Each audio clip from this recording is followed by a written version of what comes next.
Bismillahirrahmanirrahim. Ya ayyuhal muzammil qumil layla illa qalila nisfahu aw inqus minhu qalila aw zid alayhi warattilil qur'ana tartila. Inna sanulqi alayka qawlan thaqila. Inna nashi'atal layli hiya ashaddu waq'an wa aqwamu qila. Inna laka fin nahari sabhan tawila. Wadhkur isma rabbika wa tabattal ilayhi tabtila. Rabbul masyriqi wal maghribi la ilaha illa huwa fattakhidhu wakila. Rabbul masyriqi wal maghribi la ilaha illa huwa fattakhidhu wakila. Wasbir ala ma yaquluna wahjurhum hajran jamila.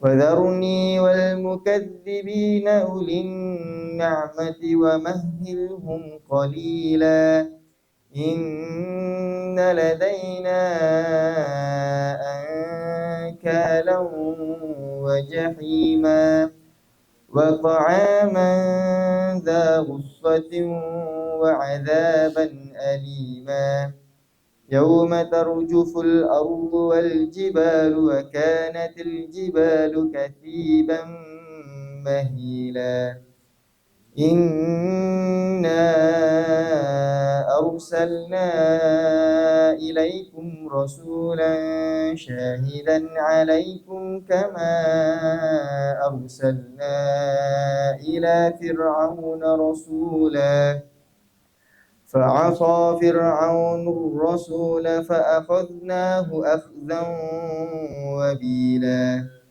فكيف تتقون إن كفرتم يوما يجعل الولدان شيبا السماء منفطر به كان وعده مفعولا إن هذه تذكرة فمن شاء اتخذ إلى ربه سبيلا إن ربك يعلم أنك تقوم أدنى من ثلثي الليل ونصفه وثلثه وطائفة من الذين معك والله يقدر الليل والنهار علم أن لن تحصوه فتاب عليكم فاقرؤوا ما تيسر من القرآن علم أن سيكون منكم مرضى وآخرون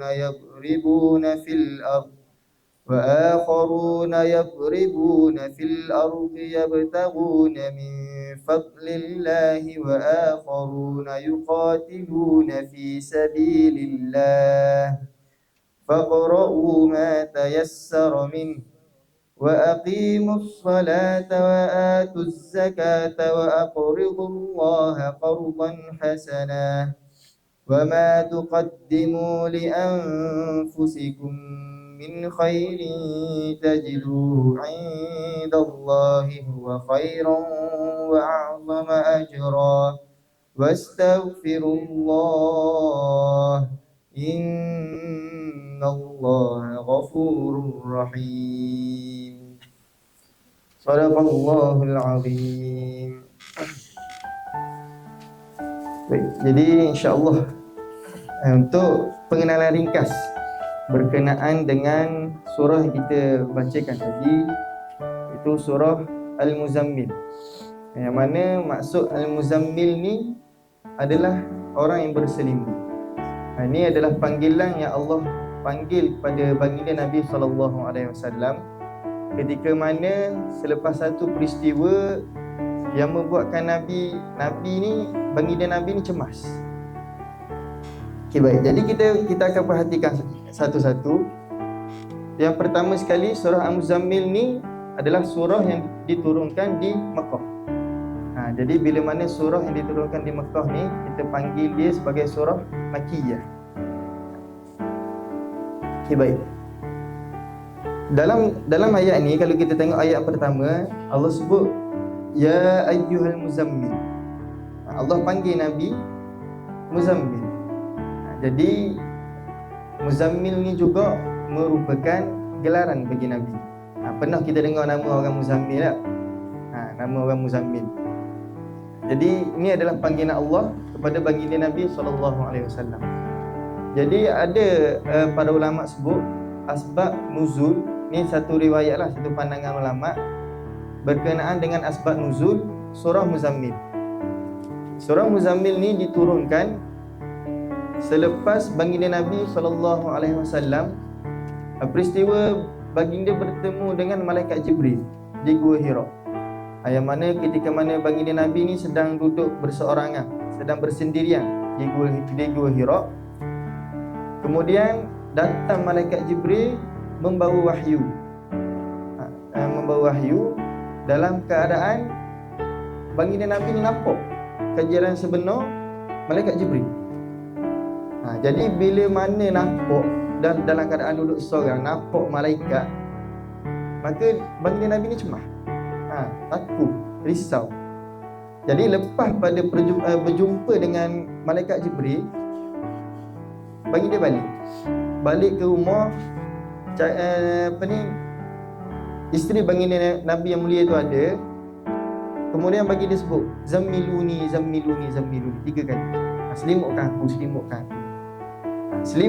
Selimutkan baginda di sini bukanlah sebab baginda sejuk, tapi sebab untuk tenangkan baginda.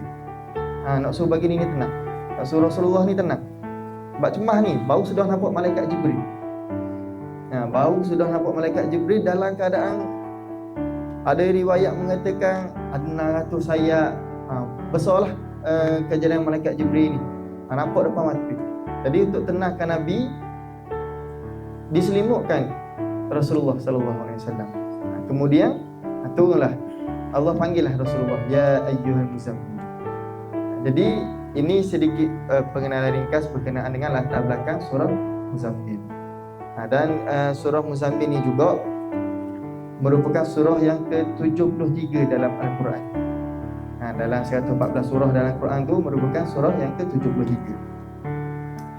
Baik, itu peristiwa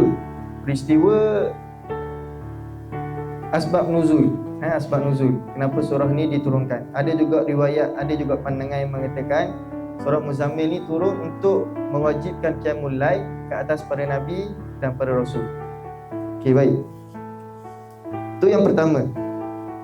Jadi ayat yang kita nak tengok sini sesuai dengan konteks kita dalam bulan puasa, pada ayat yang pertama hingga ayat yang ke-9. Kalau kita tengok boleh tengok pada mushaf masing-masing. Ayat yang pertama hingga ayat yang ke-9. Ayat yang pertama, wahai orang yang berselimut, ya ayyuhal muzammil, qumil laila illa qalila. Bangunlah untuk solat pada malam hari, kecuali pada sebahagiannya, tidak sepenuh malam. Nisfahu awinqus minhu qalilan, iaitu separuh daripadanya atau kurang sedikit daripada itu. 3 ayat yang pertama ni adalah arahan yang Allah berikan kepada baginda Nabi SAW untuk bangun malam, qiyamul lail, beribadah kepada Allah. Jadi kita tengok malam ni bermula daripada mana? Malam ni dia bermula pada pukul berapa? Sampai pukul berapa? Jadi malam ni dia bermula masuk je waktu maghrib hingga habis akhirnya waktu isyak. Bermakna malam kita start kalau maghrib bulan ni, jarang orang ingat masa maghrib tak? Bulan ni berapa maghrib? 7.21. Jadi malam kita bermula 7.21 hingga habis waktu isyak. Habis waktu isyak bermakna masuk waktu subuh lah. Waktu subuh kita start pukul 6 nak 10, nak 9 kita dah. Okey, jadi tu waktu malam kita. Jadi dalam ayat ni Allah memerintahkan kepada Rasulullah untuk bangun malam dan beribadat pada Allah Subhanahu Wa Taala. Dalam bahasa kita yang biasa orang mudah faham, qiyamul lail lah. Qiyamul lail. Allah minta supaya baginda Nabi SAW bangun untuk qiyamul lail. Okey. Jadi qiyamul lail ni macam mana kita nak qiyamul lail? Ada orang faham qiyamul lail ni tahajud. Tahajud tu qiyamul lail. Kalau dak tahajud tu dak qiyamul lail. Jadi qiyamul lail ni sebenarnya kita beribadat pada waktu malam. Bila sebut beribadat pada waktu malam, bila kita guna term beribadat, maka apa-apa ibadat tu dah dikira qiyamul lail lah tu. Contoh kita sekarang kita berada di bulan puasa. Kita sembahyang maghrib. Lepas buka tu kita sembahyang maghrib. Lepas tu kita sembahyang isyak. Lepas tu sembahyang sunat rawatib. Lepas tu sembahyang tarawih. Lepas tu sembahyang witir. Habis situ dikira qiyamul lail tak? Itulah qiyamul lail. Kalau tahajud ni nama sembahyang tahajud. Sembahyang tahajud yang ada syarat dia kena tidur dulu dalam tempoh waktu tertentu, lepas tu bangun, lepas tu sembahyang tahajud. Jadi tahajud ni sebahagian daripada qiyamul lail. Jadi qiyamul lail ni dia tak terhad pada tahajud. Jadi dalam ayat ni Allah sebut beribadahlah sama ada sepenuh malam, separuh malam atau sedikit daripada sebahagian malam. Jadi kita dalam kita kata bulan yang Allah bagi bonus. Setiap ibadat kita ni ada bonus. Dalam bonus ni, dalam bulan ni lah kita nak rebut. Nak rebut. Sebelum ni kita tak pernah pun semayang daripada start pada pukul 8.30 tu sampai 9.30. Ada tak bulan-bulan biasa kita semayang pukul 8.30 sampai pukul 9.30, seterik tak berhenti? Ada tak? Tak ada. Jadi ni peluang kita untuk kita sahut. Untuk kita sahut galakan agama untuk menghidupkan malam dengan ibadah. Zaman masa ni lah orang duk banyak semayang, masa ni lah orang banyak mengaji. Jadi dalam surah Muzammil Allah sebut jelas, bangunlah. Bangunlah pada Allah sebut bangunlah untuk solat pada malam hari. Mana kita boleh sahut seruan Allah ini pada bulan Ramadan dengan penuh, kita kata dengan penuh penghayatan. Okay, baik, itu ayat yang pertama hingga ayat yang ketiga. Kita tengok sikit lagi. Auzid alaihi warattilil Qur'ana tartila. Atau lebih daripada 1/2 dan bacalah Al-Quran itu dengan perlahan-lahan, dengan tartil. Kita sambung sikit lagi ayat yang kelima. Inna sanulqi alaika qawlan thaqila. Sesungguhnya kami akan menurunkan perkataan berat kepadamu. Ayat yang keenam, inna nasyi'atal laili hiya ashaddu wat'an wa aqwamu qila. Sesungguhnya bangun malam itu lebih kuat mengisi jiwa dan bacaan pada waktu itu lebih memberi kesan. Inna laka fin nahari sabhan tawilan. Ayat yang ketujuh, sesungguhnya pada siang hari engkau sangat sibuk dengan urusan-urusan yang panjang. Ayat yang ke-8, wadhkur isma rabbika wa tabattal ilaihi tabtila. Dan sebutlah nama Tuhanmu dan beribadahlah kepadanya dengan sepenuh hati. Rabbul masyriqi wal maghribi la ilaha illahu fattakhidhu wakila. Dan dialah Tuhan timur dan barat, tidak ada Tuhan selain dia, maka jadikanlah dia sebagai pelindung. Baik, jadi kalau kita faham konteks ayat pertama hingga ayat ke-9 ni, Allah nak sebutnya beribadat pada waktu malam ni, qiyamul lail ni, dia akan memberi satu kekuatan pada jiwa kita. Satu kekuatan pada jiwa kita. Sebab apa? Sebab pada waktu malam ni kita dah tak dipersibukkan dengan urusan dunia. Tak ada dah. Urusan dunia kita siap belah siang baka dah. Pada waktu malam ni kita memang betul-betul boleh fokus beribadah. Jadi dengan qiyamul lail ni, jiwa kita ni akan jadi lebih tenang.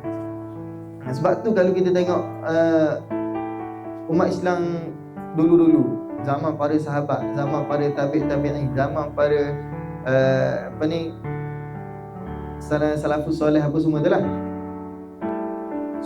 semuanya ada satu kekuatan jiwa yang tak ada pada orang lain. Sebab apa? Sebab amalan. Amalan qiyamul lail. Amalan qiyamul lail ni jangan tak tinggal. Inilah satu rahsia. Satu rahsia sebenarnya untuk kita pastikan diri kita ni sentiasa berada dalam keadaan kita kata tenang, tak mudah nak dipengaruhi oleh benda-benda tak boleh. Sebab bila kita beribadat, kita fokus. Kita duduk qiyamul lail ni, kita fokus. Kita fokus ibadat, kita zikir, kita ngaji, kita semayang. Dia dapat menyucikan hati kita dan menyucikan jiwa kita. Bila hati kita bersih, sebab itulah kita akan boleh terhindar daripada perkara-perkara yang mungkar, perkara-perkara yang negatif. Kita nak buat benda, kita nak buat dosa ni, kita berasa tak sedap. Sebab hati kita ni bersih tak. Nak buat dosa ni berasa berasa dia mari macam boleh tak buat gini, betul tak buat gini ni. Bila mana hati kita ni bersih, bila mana hati kita ni terikat dengan ibadat, kita berasa sokmok, Allah marah buat gini ni. Bunyi macam kita kata cringe sikit lah kalau sebut gitu lah. Tapi itulah hakikat dia. Tak percaya teras sekali. Tak percaya teras sekali. Bila mana kita, itulah yang kita sebut sebagai tazkiyatun nafs, penyucian diri, penyucian hati. Orang yang tak pernah merasai penyucian hati ni, dia tak tahu. Jadi antara salah satu caranya kita nak teras, kita boleh cuba amalkan qiyamul lail. Jadi sebab tu Allah tekankan dalam ayat pertama hingga ayat ke-9 ni. Kalau kita tengok balik tadi, ayat yang ke-6 tu Allah sebut, sesungguhnya bangun malam itu lebih kuat mengisi jiwa, dan bacaan pada waktu itu lebih memberi kesan. Jadi itulah poin utama dalam surah Al-Muzammil pada ayat 1 hingga ayat ke-9, untuk memberitahu kita bahawa qiyamul lail ni dapat menguatkan jiwa kita, dapat memberi kita kekuatan spiritual. Yang mana kalau sebelum ni kita rasa hati kita gelisah semua, hati kita tak tenang, jiwa kita rasa jiwa kacau, rasa sibuk semua, sibuk dengan urusan pada belah siang, sibuk dengan urusan keluarga, urusan kerja apa semualah. Satu kekuatan yang kita boleh ambil, yang kita boleh mohon pada Allah Subhanahu Wa Taala ni adalah dengan kita qiyamul lail. Jadi tu je lah untuk sekadar tu sahaja untuk tadabbur ringkas pada surah Al-Muzammil ayat yang pertama hingga ayat yang ke-9. Wallahu a'lam.